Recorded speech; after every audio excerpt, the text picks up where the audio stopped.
Hey guys, this is a quick announcement for a convention that I will be attending this weekend. I am going to be at Fan Expo Canada in Toronto, Canada. This is my first time coming to Canada. I'm really excited. I don't have like a table, like an art booth, but I'll be just walking around and hanging out. Super informal. I'm just going there to have fun. I don't have a table or anything, but I hope to see some of you guys there. I'm really excited. This is my first time going to Canada, and I want to give a special shout out to everyone who has helped me like get to here. Josh Mitchell on Patreon and in the community.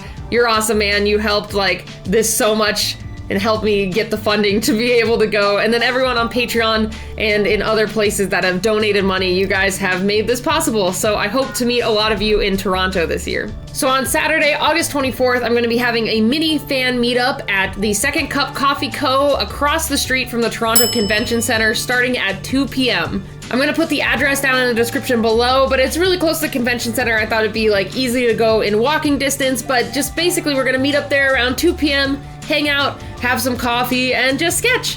And if you guys are going to be at the convention and just hanging out and walking around and you see me, please stop me. I'm gonna have little stickers that I'm gonna be giving away to anyone who sees me or for anyone who makes it to the meetup. So I'm super excited for this weekend. I cannot wait to go to a convention I've never been to and to a country that I've never been to. I'm really excited to check out Canada and like the food and the snacks and like the architecture and just the overall culture. I'm really excited to check it out. So I hope to see some of you guys this weekend at Fan Expo Canada. Bye everybody.